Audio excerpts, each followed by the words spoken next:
Apparently we unlocked one for each wheel. Oh, there is like minute differences. I guess the center of the cores.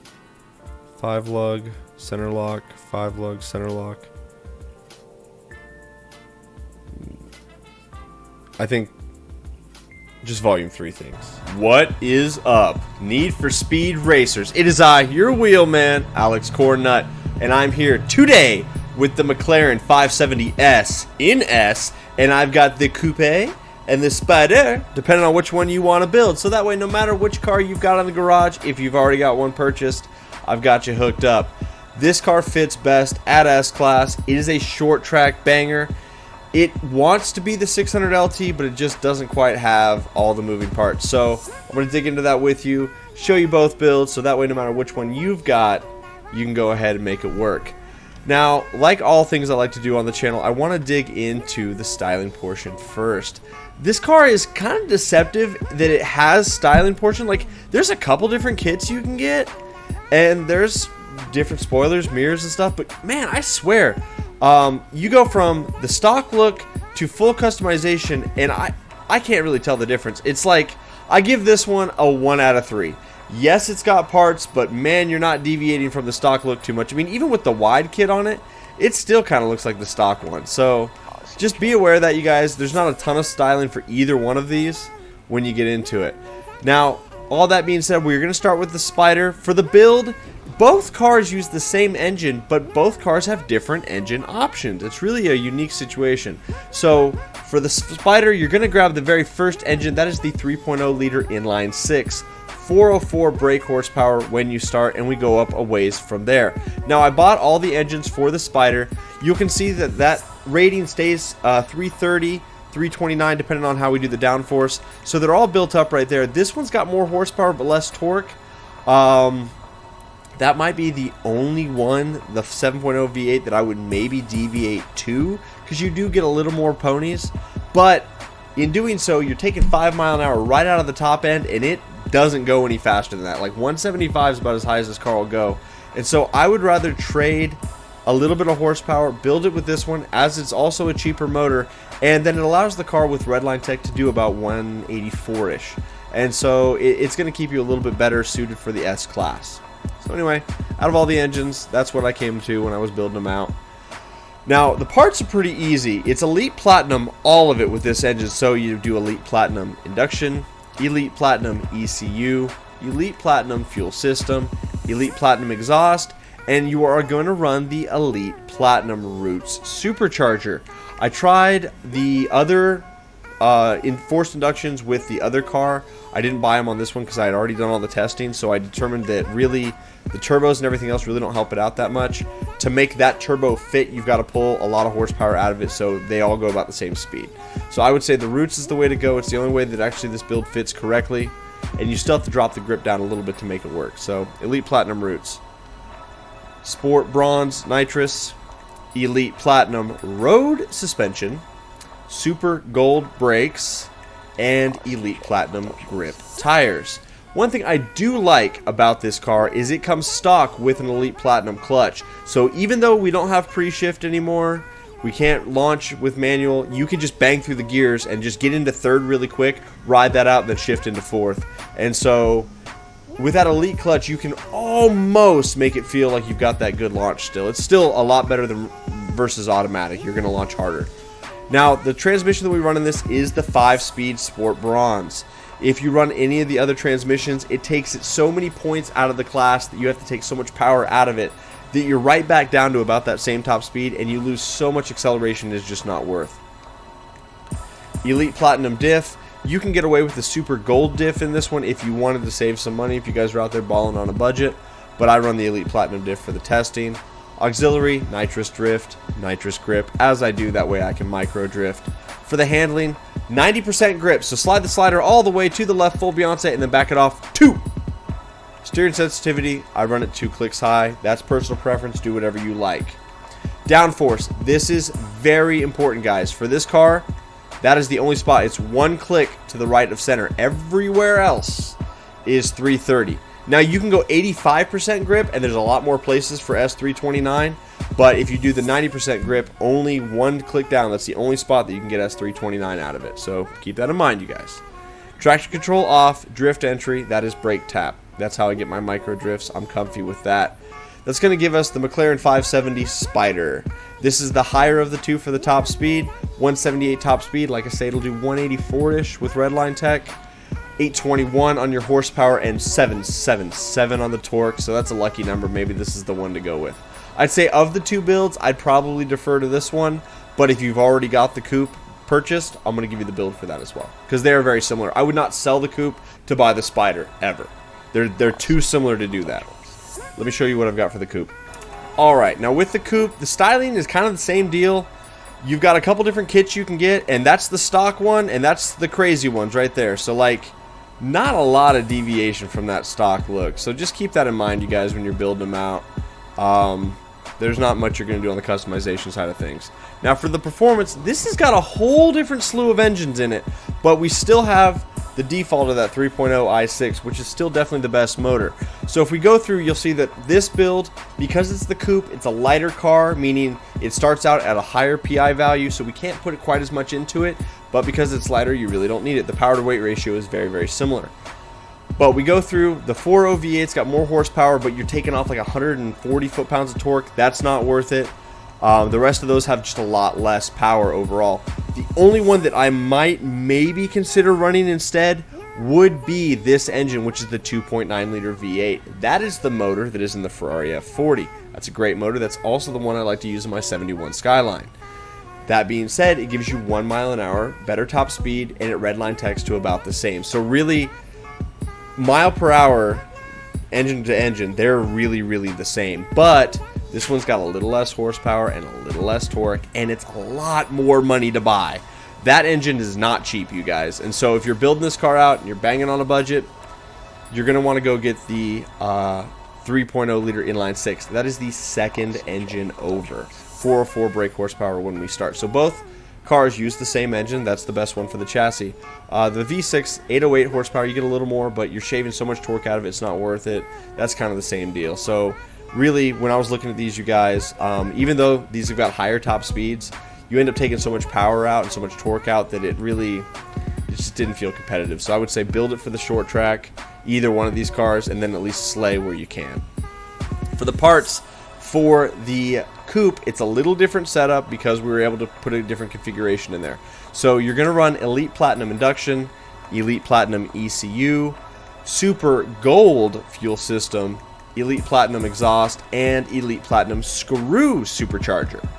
That's definitely the way to go with this. No questions asked. Like, this one will fit. It saves you a point, but there's nothing to do with that point. The rest of these, like, you could run the 20s, but you're losing horsepower and torque.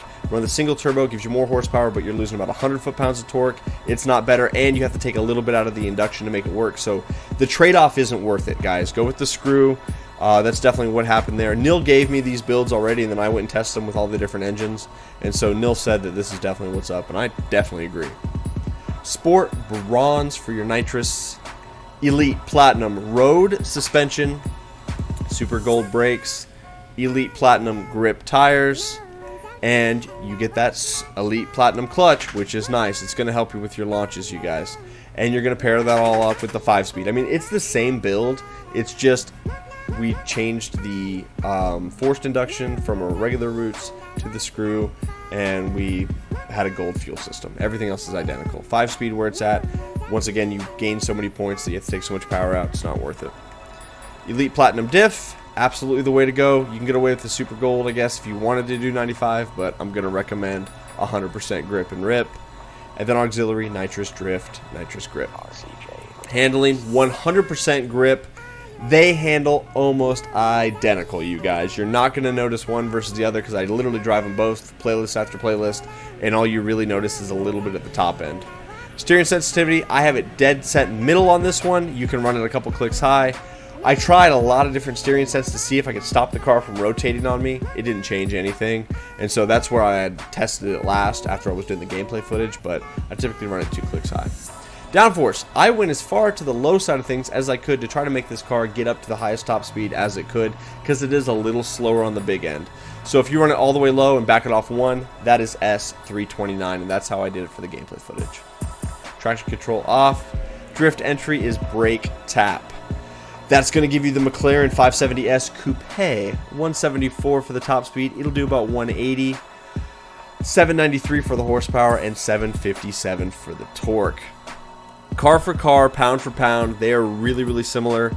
The Spyder's a little heavier, and so that's why you can put a little more into it. But if I was going to buy one out of the gate, I would go get the Spyder, just so we're clear. But like I said, I wouldn't sell one to buy the other. They're too close. Guys, this is what I would consider a level up car. You buy this car to go do your McLaren challenges so you can get the F1. The F1 is sick. That car is worth owning. P1 GTR, sick. Totally worth owning. But these ones are kind of like, you just do your challenges in it, then sell it, forget about it, because it's really not all that great of a vehicle. But other than that, you can still pub stomp in it. Guys, thank you so much for watching. Join the membership club over here on YouTube. Pay $1, get yourself a badge, come and hang out. That way you show your support for the channel. If you want, I would appreciate it. If you want to go higher tiers, you're more than welcome to. You can also support me on Patreon. I stream on Kick. I'm out here. We out here. So any way you can do to help me out, I would greatly appreciate that. And then come and join the Discord. If you're looking for people to race with, that's what's up. Stay tuned for that gameplay footage. I run a playlist and run both cars. You get to see them both. Have a great rest of your day. Alright, so I was strategic with my playlist. I waited 10 minutes till they were done with their link up, and then as soon as I saw everybody scatter and start running from the cops, I sent out the playlist, and I got 5 people. It is the first time in a long time since Volume 3, like last 3 days of playing it, that I've got this many people in a pub lobby. So we're going to run the McLaren. I see some other 570s out there. We're going to see what's good. Of the two, I'm going to run them both for you guys.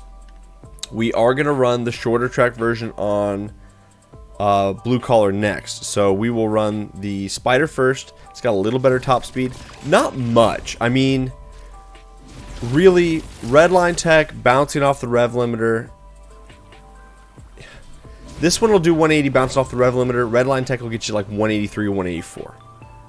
The other one is a little slower, bouncing off the rev limiter. It does 175, the hard top, and you can redline take it to about 180 or 181. So it's like they're really, really similar. But I mean, you would kind of expect that, right? Like, so we'll just shift the gears. That guy cut over obviously hard, man. Like, you can't just launch by yourself. Okay, that's cool. We'll just go out here, grab some near misses on all these parked cars, run our own race here, lose all the boost because that's what we do. All right, so here's what I'm talking about. The it bounced off the rev limiter here. So it's bouncing, doing about 181 under boost there. And then so we'll start the redline tech up. You're good for about 184 there, I think.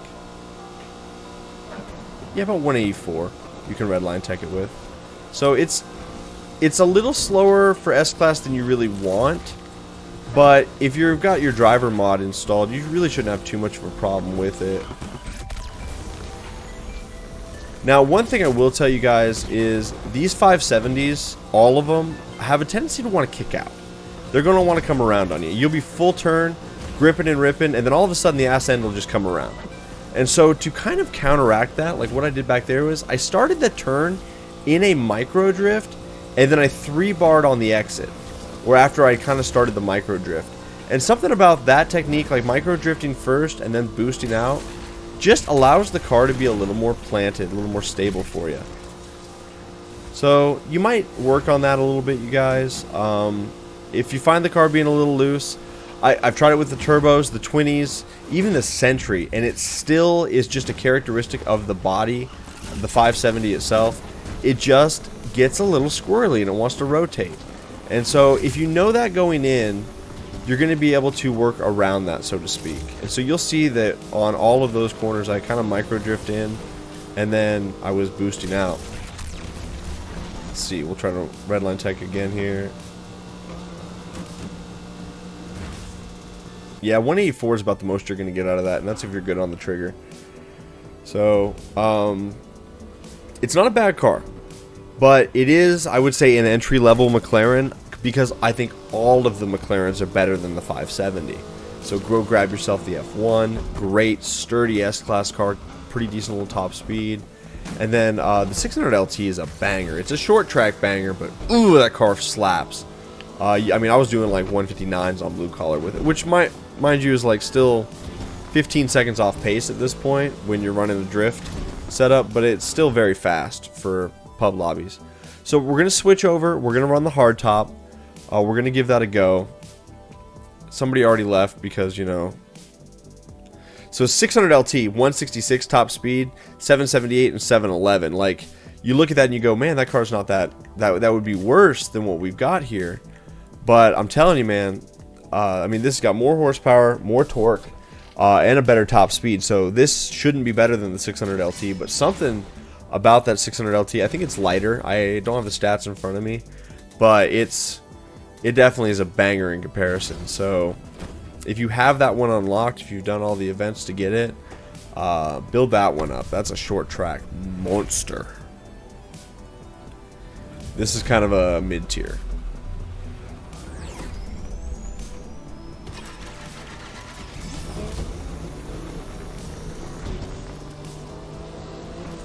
Let's see how much trouble this guy's going to give us. Looks like none. I like that. Alright, we'll micro drift in here. Go around that van. 2-bar exit. Should give us another 3-bar there. Didn't. Oh, yeah, I forgot. We don't really have auxiliaries working right now because, you know, volume 3 things. Micro drift in here. Catch a gear. We're in 4th. Use that boost on exit. I'm going to leave it in 4th and Tron turn. I will say the 570 doesn't Tron nearly as hard as a lot of the other cars do. Like some of them, like you guys will see it, I snap and just do a real nice 180. And this one's just not quite as well suited to that.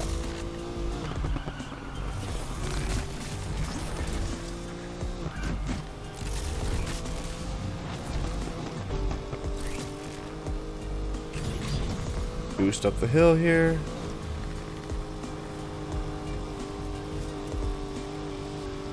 Apparently we lost another guy. He quit out. He was only here for the link-up events. I have one thing I do want to touch on for you guys that stay this late to the gameplay footage. Something to keep in mind.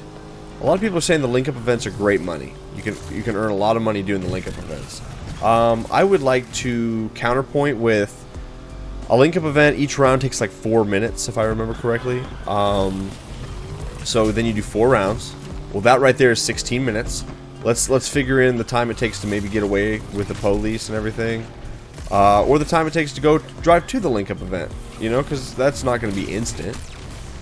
So let's just say 17, 18 minutes. I think that's a fair, like not blowing anything out of proportion. I think that's a reasonable way to look at things. If you're spending 17 or 18 minutes, that's enough to do 2 playlists, 2 full playlists. Because each track only takes 2-3 minutes at the most. 4 if you do a crazy long one.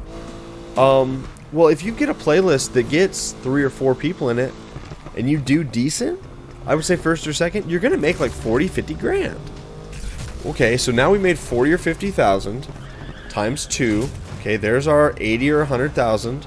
So maybe we make a little less money, but that's if you complete the meetup, if everybody does everything. Not in my experience, not always do you do the meetup and everybody completes it every time. So since not everybody's completing it every time, now you're only getting like 70k. So the money's about the same if you're doing actual race playlists. Ah, yes, I forgot. I can't change cars between those 2 races because they still didn't fix that. It's been that way since when they started allowing us to change cars with the Volume 2 patch. But it's only one little bug between one track. Why would they fix that? It's fine.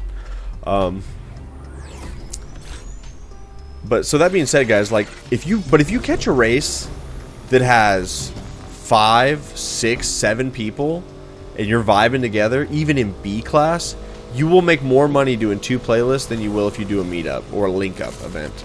I keep calling them meetups, link-ups. So, but you get almost double the experience. with a link up, if you complete it, I think you get like 8,500 XP. Well, I know, oops. I know with doing races, if you are winning or getting in the top split or top few people, you'll get 5,000-6,000 XP. So you'll get more XP from doing racing. And so I would say, like, obviously you got to go unlock your DeLorean, but if you're actually trying to grind your speed list, and you're actually trying to grind and do min-max and stuff, you're really further off, I would say, just doing races.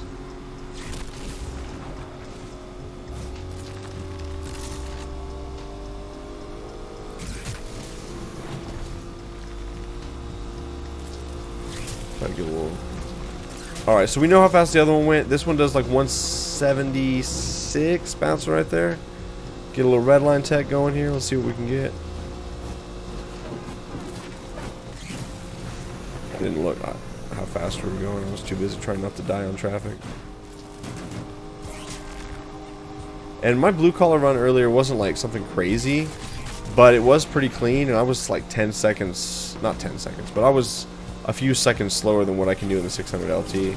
Something about that 600 LT is just a banger. Alright, let's redline tech this thing up.